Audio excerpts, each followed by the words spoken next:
Marco Garrido para a Comunidade Espírita Cristã, Caboclo Pele Vermelha. Mensagem natalina. Estimados irmãos, o ano que se encerra abarca período de apreensões nacionais e internacionais, cada vez maiores em face deste nosso mundo globalizado e interconectado, de forma dantes inimaginável, em muito a conta da pandemia motivada pela doença Covid-19, que no seu contexto deixou de ser algo do outro lado do mundo e passou a ter nomes e rostos conhecidos, muitas dores, muitos sofrimentos, que deveriam contribuir para uma crescente fraternidade. Também registramos e devemos celebrar conquistas e vitórias, rendendo graças à providência divina e à espiritualidade maior, pelo amparo, assistência e oportunidades. Considerações políticas à parte, observo que o mundo está mais solidário, a maior exercício do amor fraterno, tão necessário ao nosso processo evolutivo enquanto espíritos imortais. O mundo mudou. Isso é inegável, não há sofismo nessa afirmação. As relações de trabalho, em grande parte dos setores e atividades, estão diferentes e se aproximam ou ganham aspectos de padrões internacionais em mais um processo globalizado, o que deveria ter semelhante conformação já há muitos anos. Conceitos estão sendo revistos, desde o significado de palavras até a relação entre estados e nações. Passamos a empregar uma expressão que retrata esse momento social, o dito, abre aspas, novo normal, fecha aspas. Até bem pouco tempo, coisas e situações que considerávamos necessárias, hoje, de forma individualizada, já as rotulamos de supérfluas. O momento atual nos leva a reflexões quanto à finitude humana. Antes programávamos compromissos diversos como se fôssemos fisicamente imortais. Hoje nos vemos restritos em nossas ações, vivendo cada dia de forma presente para que possamos ter um futuro, o qual se mostra mais fraterno, pois dor e sofrimento são aglutinadores perenes. Passamos a dar importância às pequenas coisas e a observar comportamentos sociais antes relegados a plano secundário, quiçá esquecidos. Vejo com felicidade que os anciãos, o grupo de risco, passaram a ter a devida importância na sociedade, em especial a brasileira. Busca-se hoje preservá-los, mesmo a custo de ausências físicas, o que não diminui a afetividade. Poderíamos, creio, chamar de cuidado da ausência, o que difere em muito da lamentável e costumeira ausência de cuidado. Concordo com aqueles que veem um mundo melhor à frente, com radicais mudanças de comportamento em direção à ética e a valores morais edificantes, sejam entre indivíduos ou estados, independente de condições econômicas e culturais, apesar do uso político desse crucial momento da humanidade. Passemos à história para contextualizar essa pequena mensagem natalina. No mundo romano, a Saturnália, festividade em honra ao deus Saturno, era comemorada entre 17 e 22 de dezembro. Era um período de alegria e troca de presentes. O dia 25 de dezembro era tido também como do nascimento do misterioso deus persa, Mitra, o sol da virtude. No ano 350 da era cristã, o Papa Júlio I levou a efeito a investigação e proclamou o dia 25 de dezembro como data oficial do nascimento de Jesus, e o imperador Justiniano, em 529, declarou tal data feriado nacional no âmbito do Império Romano. Estudos mais recentes ressaltam que 25 de dezembro não é o dia real do nascimento de Jesus, porém aquele escolhido pela nascente Igreja Católica para cristianizar as então, abre aspas, festividades pagãs, que vários povos conquistados pelos romanos celebravam, por altura do solstício de inverno, no hemisfério norte, a noite mais longa do ano. Portanto, o dia 25 de dezembro foi adotado para que a data coincidisse com a festividade romana do nascimento do Deus Sol invencível, ou aniversário do Sol invicto. Alguns escritores cristãos primitivos ligaram o renascimento do Sol com o nascimento de Jesus e o denominaram de, abre aspas, aniversário do invicto, fecha aspas. Quem de fato é tão invencível como o mestre irmão maior Jesus, exemplo inconteste para a humanidade, como a severa espiritualidade. Nesse contexto, em português, passou-se o emprego da palavra natal, cuja origem está naquela latina natalis, derivada do verbo nascor, de nascer. Mas, meus queridos irmãos, qual o motivo dessa reunião festiva, desse nosso congraçamento, dessa mensagem? Vejamos. Estamos celebrando o aniversário de quem? Jesus? Não sabemos ao certo qual a sua data de nascimento, que pode ser 7 de dezembro, 25 de dezembro, 6 de janeiro, talvez abril, ou qualquer outra fixada ao longo dos anos para atender interesses temporais. Ainda, sequer há certeza quanto ao ano do seu nascimento, que poderia ter ocorrido no ano 6 ou 4 antes daquele fixado como o primeiro ano da era cristã.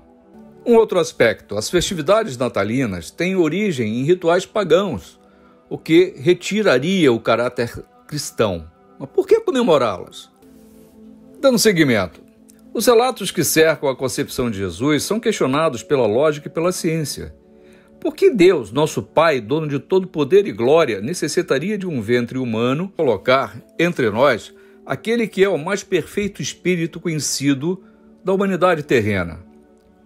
Por quê? Ele que fez a lei de reprodução e nos determinou crescer e multiplicar-nos, não a utilizaria para tornar Jesus mais próximo a nós, sem a conotação de um nascimento sobrenatural, metafísico. Esse aspecto invalidaria o caráter divinal de Jesus e dos benfeitores espirituais de sua convivência, a exemplo de Maria e José, seus pais terrenos, e João Batista, seu primo e precursor do messianato?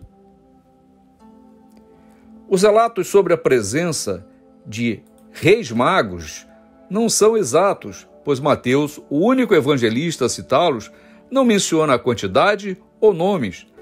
Assim, em realidade, existem questionamentos quanto, além da quantidade, pois a tradição cita o número de 3, em referência àquela quantidade de presentes que teriam sido entregues. Se eram eles sábios, magos, sacerdotes da religião zoroástrica da Pérsia ou conselheiros, pois a designação de reis passou a viger durante a chamada Idade Média. Quais seriam as suas nações de origem? Os seus nomes? Como foram guiados? Presentearam ou não o recém-nascido? E outras tantas questões. Cabe uma observação acerca dos tipos de presentes que teriam ofertado a Jesus. Não, abre aspas, ouro, incenso e mirra, fecha aspas, mas sim 3 tipos de incenso que representam a realeza do homenageado, aquele do tipo ouro, entregue a um rei, incenso perfumado para ressaltar a divindade e grau espiritual do nascituro, que é o olíbano, para o sacerdote, e mirra, para o profeta, enfatizando o seu messianato, que culminaria com o vencer a morte, eternizando-se, tornando-se imortal e perene nas nossas memórias. Prosseguindo, o parto teria ocorrido num estábulo? Haveriam animais presentes? Mas ainda, Jesus foi filho unigênito ou primogênito?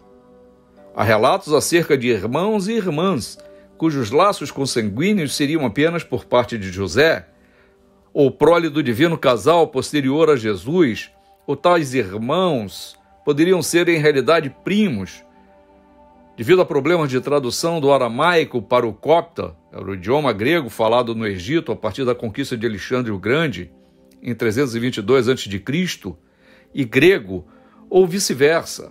Não poderia deixar de mencionar possíveis equívocos acerca da tradução da palavra aramaica almá, que significaria naquele idioma uma moça já em idade de ter filhos, mas que ainda não tinha tido nenhum, ou que poderia não ser virgem, adolescente, jovem, recém-casada, vertida para o grego como pártenos, ou seja, virgem, o que levaria a entendimentos distintos.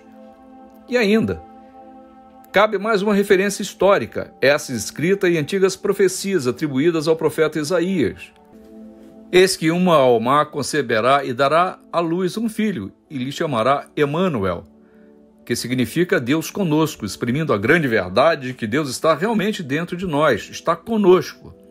Essa profecia é tida como se fosse em relação a Jesus. Assim, sua mãe não deveria necessariamente ser uma virgem carnal, conforme tradução da palavra alma. Entretanto, o nome Jesus, Yoshua, ou Yeshua, em aramaico, significa Deus é salvação, diferente de Emanuel, Deus conosco. E ainda, há existências de pressões de mercado, pois o Natal é considerado o maior estímulo econômico anual para muitas nações ao redor do mundo, e a ele está vinculada a imagem popular moderna do, abre aspas, Papai Noel, fecha aspas, criada nos Estados Unidos e em particular na cidade de Nova York para atender ao mercado. Muitas questões, muitas dúvidas. Muitos relatos foram escritos em séculos posteriores ao de Jesus, o que possibilitou alterações diversas para atender a aspectos seculares, muitos ligados à conversão de povos ao cristianismo, nos mais diversos cantos do planeta. Entretanto, os vários aspectos apontados são secundários ante a grandiosidade dos ensinamentos da obra do Divino Mestre Jesus, o Espírito mais perfeito que habitou o nosso planeta. Podemos e devemos nos ater ao denominado Espírito de Natal, sentimento que congrega a mais nobre das disposições, a caridade, a fraternidade, razão segunda dos ensinamentos de Jesus, amar ao próximo como a si mesmo, contidos no Sermão da Montanha. Conjunto de princípios e preceitos éticos e morais tão necessários à convivência entre os homens, pois somos seres sociais e políticos, e para com o orbe que nos abriga neste infinito universo.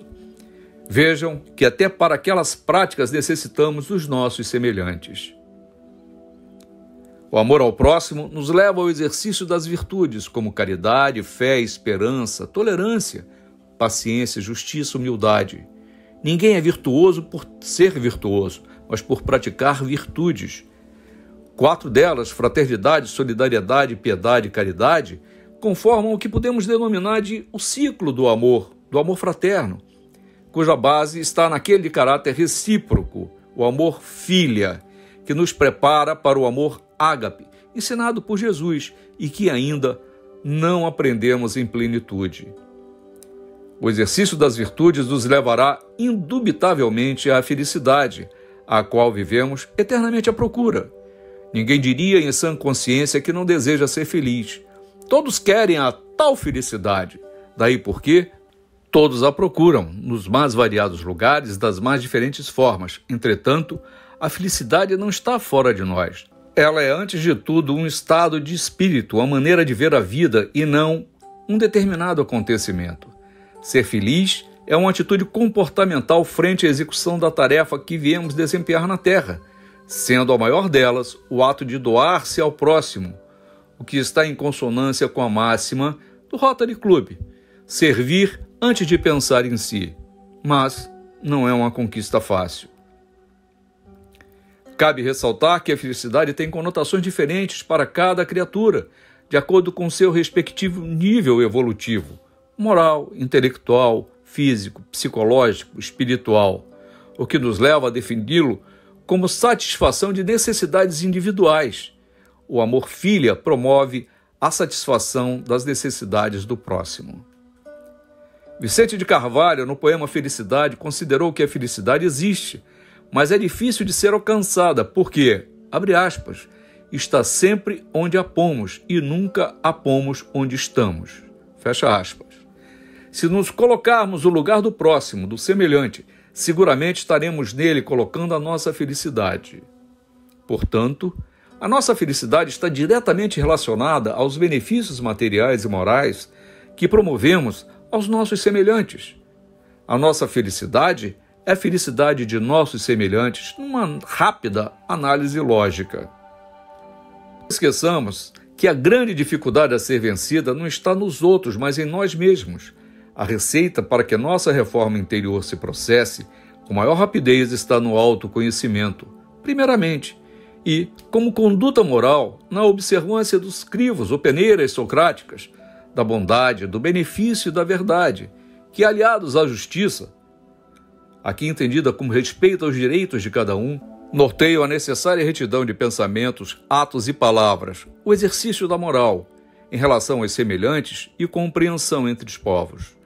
Uma atitude cristã, expressão de religiosidade, ou seja, sentimento, que não necessita de uma religião para externalizar-se. A felicidade nos remeterá, por sua vez, à paz e harmonia, as quais começam no interior de cada um. A consciência leve, e terão reflexos, em última análise, nas relações entre os integrantes de famílias, comunidades, nações e estados.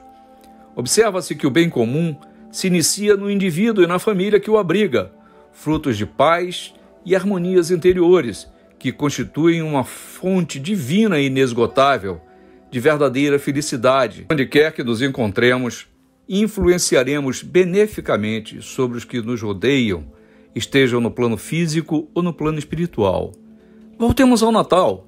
Seja ou não a data de nascimento de Jesus, mas um período em que somos instados intensamente a dirigir os nossos pensamentos e ações para a obra do Divino Mestre. Lembremos-nos que pensamentos são forças eletromagnéticas de grande poder e considerados uma das duas alavancas do progresso individual, sendo a outra a vontade. Pensamentos nobres nos trazem benefícios imediatos. O significado do Natal deve ser renovação. O homem novo pode ser considerado reformado intimamente. Quando falamos em reforma íntima, falamos em transformações que nos fazem policiar o dia a dia de nossas próprias ações. Creio que nessas ocasiões de festividades coletivas, dulcificamos os corações, o que nos permite colaborar com alegria, com o sentimento fraternal entre as criaturas e até mesmo com uma grande dose de amor aos outros, conhecidos ou não, apresentado, por vezes, aquele sentimento pelo simples gesto de dar-se as mãos ou um sincero sorriso, algo tão em falta nos nossos dias. Os seguidores do Cristo devem dar-se a conhecer pelos esforços que empreendam em favor da paz, seja por pensamentos, palavras ou ações, que são formas de caridade, material ou moral. Desta forma, devemos fazer de cada dia um Natal, exercitando a fraternidade e praticando a caridade. Dai gratuitamente o que gratuitamente haveis recebido, disse Jesus, o que abrange, além do aspecto material, a caridade material, a utilização de nossos pendores naturais, os nossos talentos, em proveito de nossos semelhantes. Entretanto, lembremo-nos da máxima, que a mão direita não saiba o que faz a esquerda, revestindo desta forma de humildade cada um de nossos atos em relação ao próximo, sem esperar qualquer tipo de retribuição. Cristiane Bica, no texto intitulado Felicidade, menciona, abre aspas, a arte de viver é a arte de servir. Feliz é quem ama, não aquele que se faz amado. Felicidade é a arte de exalar alegria. A proposta da felicidade é esta autossuperação da dominação das nossas más inclinações. Fecha aspas. Tal orientação encontra ressonância na máxima cristã espírita: fora da caridade não há salvação, ou evolução espiritual, que se processa pelos exercícios da inteligência, a racionalidade e senso moral, este calcado nos aspectos já citados do benefício, bondade, utilidade e justiça. A mestra Joana de Ângeles, pelas mãos de Divaldo Franco, no texto, abre aspas, desperte e seja feliz, fecha aspas, nos orienta da seguinte maneira, abre aspas, neste Natal, permite que o amor de Jesus te irrigue o coração e verta em direção daqueles para os quais ele veio, os nossos irmãos sofredores da terra. Faze mais, deixa-o renascer na tua alma e agasalha-o para que ele siga em ti e contigo por todos os dias de tua vida. Fecha aspas. Permitam-me mencionar a sugestão de presentes natalinos elaborada por Oren Arnolds. Abre aspas. Para você, respeito. Para o próximo, serviço. Para seu inimigo, perdão. Para um oponente, tolerância.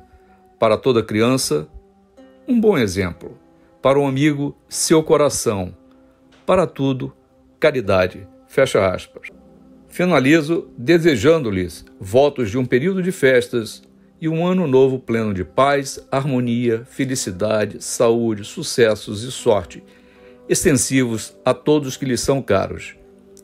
Que a divina providência nos proporcione o suficiente de tudo.